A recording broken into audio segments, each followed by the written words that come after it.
ഇപ്പോൾ രമേശ് ചെന്നിത്തല മാധ്യമങ്ങളെ കാണുന്നു തത്സമയം. കേരളത്തിൽ ഓരോ രംഗത്തും കണ്ടുകൊണ്ടിരിക്കുന്നത്.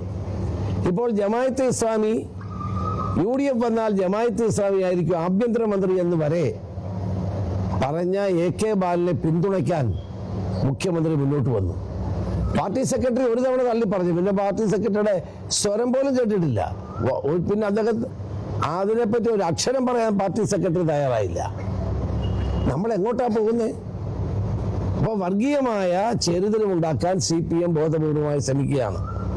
അതിനെതിരെ നമ്മളെല്ലാവരും ജാഗരൂകരായിരിക്കണം. അതാണ് എനിക്ക് ഈ കാര്യത്തിൽ പറയാനുള്ളത്. അതിൽ ഞാൻ പറയട്ടെ, NSS SNDP ഒക്കെ യോജിക്കുന്നതിൽ ഒരു തെറ്റുമില്ല. അവരൊക്കെ യോജിച്ചു പോകണമെന്ന് തന്നെയാണ് എൻ്റെ എന്നത്തെ അഭിപ്രായം. എല്ലാ മതസംഘടനകളും യോജിച്ചു പോകുന്നത് നല്ല കാര്യമാണ്. യോജിപ്പോടുകൂടി പോകുന്നത് നല്ലതാണ്. അവരെന്നും വഴക്കടിക്കണമെന്നുള്ള നിർബന്ധമൊന്നും നമ്മൾ കാണിക്കേണ്ട കാര്യം എന്താ? അവർ യോജിച്ചു പോവുകയാണെങ്കിൽ നല്ലതാണ്, അവർ യോജിച്ചു പോട്ടെ. എല്ലാ മതവിഭാഗങ്ങളും യോജിച്ചു പോകുന്നതാണ് എപ്പോഴും നല്ലത്. മതവിഭാഗങ്ങളിലോ അല്ലെങ്കിൽ സംഘടനകൾ തമ്മിലോ തർക്കം ഉണ്ടാക്കുകയും വഴക്കുണ്ടാക്കുകയും ചെയ്യേണ്ട ആവശ്യമൊന്നുമില്ലല്ലോ. അത് ഞാനൊരു കാര്യം പറയാം. ഞങ്ങൾക്ക് ഞങ്ങളുടെ പാർട്ടിയുടേതായ ഒരു നയമുണ്ട്. അതാണ് പ്രതിപക്ഷ നേതാവും പറഞ്ഞുകൊണ്ടിരിക്കുന്നത്. ഇവിടെ ജനങ്ങളെ സംബന്ധിച്ചിടത്തോളം വർഗീയതയ്ക്കെതിരായിട്ടുള്ളൊരു പോരാട്ടം നമുക്ക് അനിവാര്യമാണ്. ഞാൻ NSSന്റെ SNDPയുടെ ഒന്നും പ്രാധാന്യം കുറച്ച് കാണുന്ന ഒരാളല്ല. അവരൊക്കെ കേരള സമൂഹത്തിന് വലിയ സംഭാവന നൽകിയിട്ടുള്ള പ്രസ്ഥാനങ്ങളാണ്.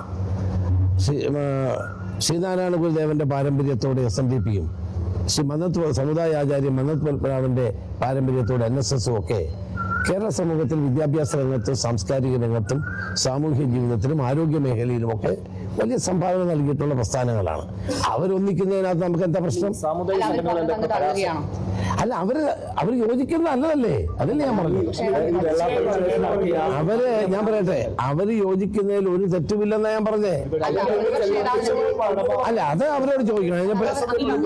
ഒറ്റക്കെട്ടായിട്ടല്ല അവർ എതിർക്കുന്നത്, ഒരൊറ്റ നേതാവിനെയാണ്. താങ്കൾക്ക് ഗുഡ് സർട്ടിഫിക്കറ്റ് തരുന്നുണ്ട് NSS. എന്തുകൊണ്ടായിരിക്കും? ഞാൻ ഒരു കാര്യം പറയാം. ഞാൻ എന്നെ സംബന്ധിച്ചിടത്തോളം എൻ്റെ നിലപാട് എന്നും വളരെ വ്യക്തമാണ്. ഞാൻ എന്നും മതേതര നിലപാടുകളുമായിട്ട് മുന്നോട്ട് പോയിട്ടുള്ളൂ. ഞാൻ അവരോടൊക്കെ പിണങ്ങിയിട്ടുമുണ്ട്, ഇണങ്ങിയിട്ടുമുണ്ട്. എന്തൊക്കെ അറിയാവുന്ന കാര്യമാണല്ലോ, ചരിത്രം അതാണ്. അപ്പോൾ ഞങ്ങളെ സംബന്ധിച്ചിടത്തോളം നമ്മുടെ ലക്ഷ്യം എന്താണ്? വരാൻ പോകുന്ന നിയമസഭാ തെരഞ്ഞെടുപ്പിൽ UDFനെ അധികാരത്തിൽ കൊണ്ടുവരിക. കഴിഞ്ഞ 10 വർഷമായി ജനങ്ങൾ അനുഭവിക്കുന്ന ഭീതി, ദുരന്തം, അതിൽ നിന്നെല്ലാം കേരളത്തെ മോചിപ്പിക്കുക.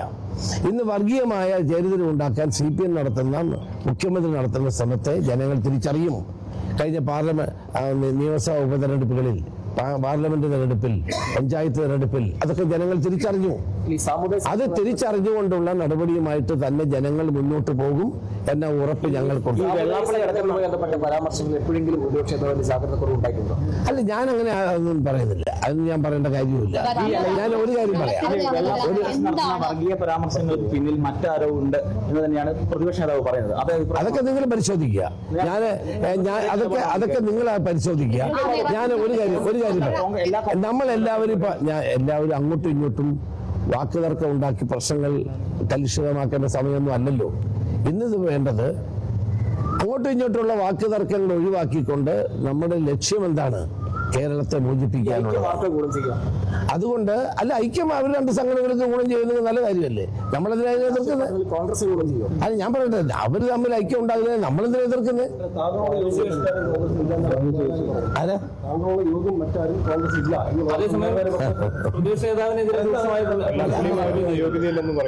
അത് ആരെങ്കിലും എന്നെ പറ്റി വിമർശനം നടത്തിയിട്ട് നിങ്ങൾ എന്തുകൊണ്ടാണ് ഒരു സ്ട്രോങ് ആയ നിലപാടെടുക്കുക? ഞാൻ ഒരു കാര്യം പറയാം. കേരളത്തിലെ എല്ലാ മതസംഘടനകളെയും ഉൾക്കൊണ്ടുപോകുന്ന സമീപനമാണ് കോൺഗ്രസിന് എന്നുള്ളത്.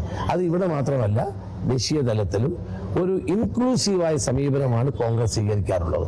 ഒരു ഇപ്പം ഞാൻ ഉമ്മൻചാണ്ടിയും നേതൃത്വം കൊടുത്ത കാലത്ത് ഞങ്ങളൊക്കെ അവർ രൂക്ഷമായി വിമർശിച്ചിട്ടുണ്ട്. എത്രയോ കാലഘട്ടം എന്നോട് 9 വർഷം NSS അകന്നു നിന്നിട്ടുണ്ട്, SNDP അകന്നു നിന്നിട്ടുണ്ട്. അതൊക്കെ അവർ. പക്ഷെ നമ്മളുടെ ലക്ഷ്യം എന്താണ്? അതാണ് നമ്മൾ കാണുന്നത്. അപ്പോൾ അത് ഒരു കാര്യം കൂടി. അപ്പോൾ എല്ലാവരെയും ഉൾക്കൊണ്ടുപോകുന്ന സമീപനമാണ്. അത് NSS ആണെങ്കിലും SNDP ആണെങ്കിലും ക്രൈസ്തവ സഭകളാണെങ്കിലും മുസ്ലിം സംഘടനകളാണെങ്കിലും KPMS പോലുള്ള സംഘടനകൾ, എല്ലാവരെയും ഉൾക്കൊണ്ടുപോകുന്ന സമീപനമാണ് കോൺഗ്രസ് എന്ന് സ്വീകരിക്കുന്നത്. അതാണ് അതാണ് ഇൻക്ലൂസീവായ സമീപനം എന്ന ദേശീയ തലത്തിലും സംസ്ഥാന തലത്തിലും കോൺഗ്രസ് എടുക്കുന്ന ഒരു നയം. ആ നയത്തിന്റെ അടിസ്ഥാനത്തിൽ തന്നെയാണ് ഞങ്ങൾ മുന്നോട്ട് പോകുന്നത്. NSS ജനറൽ സെക്രട്ടറി തുടർച്ചയായിട്ട് VD സതീശനെ വിമർശിക്കുന്നത് താങ്കൾക്ക് വേണ്ടിയാണെന്നൊരു വിമർശനം വലിയ തോതിൽ ഉയരുന്നുണ്ട്. താങ്കൾ മുഖ്യമന്ത്രി സ്ഥാനത്തേക്ക് താങ്കളെ ഉയർത്തി കാണിക്കാനാണ് എന്നതടക്കമുള്ള അങ്ങനെ എന്തെങ്കിലും ലക്ഷ്യങ്ങൾ സുകുമാരൻ നായർ അദ്ദേഹത്തിന് ഉണ്ടായിരിക്കുമോ? VD അത് നിങ്ങൾ അദ്ദേഹത്തോട് ചോദിക്കുക, എന്നോട് ചോദിക്കണം.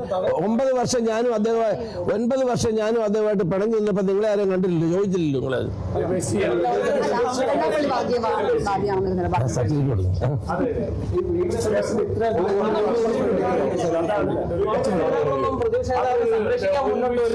ശരി. രമേശ് ചെന്നിത്തല മാധ്യമങ്ങളെ കാണുകയായിരുന്നു. സജി ചെറിയാൻ്റേത് ആപത്കരമായ പ്രസ്താവന എന്നാണ് അദ്ദേഹം പറയുന്നത്. അതുപോലെ തന്നെ സജി ചെറിയാൻ പറഞ്ഞത് ആവർത്തിക്കുന്നു എന്നും രമേശ് ചെന്നിത്തല പറയുകയുണ്ടായി. മുഖ്യമന്ത്രി വർഗീയ ചേരിതിരിവ് ഉണ്ടാക്കുന്നുവെന്നും അതുപോലെ തന്നെ NSS SNDP സഖ്യത്തിൽ തെറ്റില്ല എന്നതടക്കമുള്ള കാര്യങ്ങളാണ് രമേശ് ചെന്നിത്തല പറഞ്ഞത്. മറ്റു വാർത്തകൾ നോക്കാം. ഒരു ഇടവേളയ്ക്ക് ശേഷം SNDPയും NSSും വീണ്ടും കൈകോർക്കുകയാണ്. പിന്നിൽ രാഷ്ട്രീയ നീക്കമല്ല എന്ന് SNDP നേതാവ് വെള്ളാപ്പള്ളി നടേശനും NSS ജനറൽ സെക്രട്ടറി സുകുമാരൻ നായരും പറയുന്നുണ്ടെങ്കിലും ആരോപണങ്ങൾ പ്രതിപക്ഷ നേതാവ് VD സതീശന് എതിരെയാണ്. പുതിയ നീക്കം ഏത്